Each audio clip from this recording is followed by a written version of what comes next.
screwing it up. But, AJ, we did package a couple picks.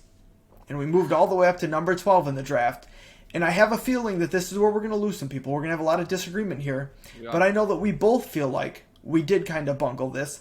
And this pick is double important because this is really the 32nd and 34th overall pick. It basically almost essentially 2 late first round picks. However you want to slice it up, it's technically the end of the first, early second, but they're practically first round picks.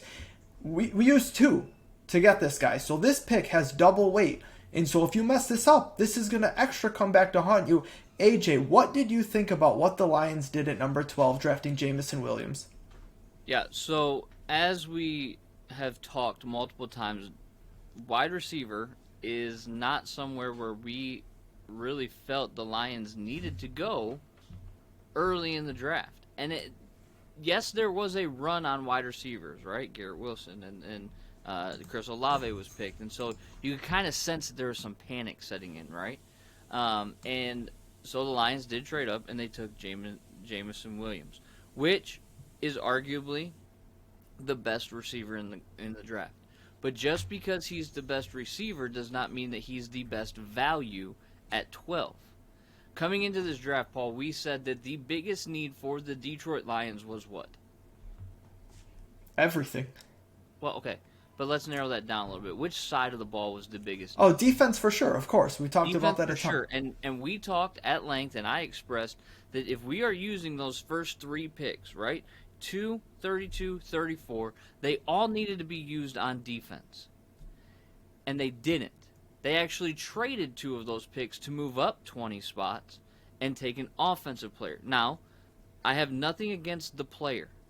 But I do have a problem when we have a major need on defense and guys like Kyle Hamilton are sitting there at 12, when guys like Devin Lloyd are sitting there. Now, Devin Lloyd, we know fell a little bit later into the first round.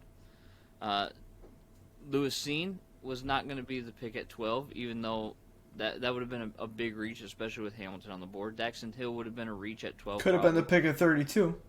Cine could have been the pick at 32, which is why I gave it the grade that I gave it. And even, I know you weren't big on this guy, but even Jordan Davis, right? If you really want to build up that defensive line, they could have gone Jordan Davis at 12 to really put a run-stopping front together, but they didn't. I would have been less upset. You would have been less upset, and I mean, so with the names that were on the board, Kyle Hamilton, Lewis Cine, even Nakobe Dean, and I know that he fell because of injury concerns, but that is beside the point, right? The Ravens took David Ojabo, I think, in the second round with a blown-out Achilles, and all we're talking about with Nakobe Dean is a strained pectoral muscle, right? So, like, that to me is not an argument. With the guys that were still on the board, the value in taking that wide receiver, though you may consider him as the best receiver, is just not there. And if I'm grading that pick, and essentially grading the 2 picks that we spent on him, this is a 20%. That's a huge fail. That's not even close to passing. It's not even close. Passing. And listen, he's a Lion. I hope that he has a great career as a Lion. I hope that he has a great first 5 years. We pick up that 5th-year option and then ship him off like we saw all the other good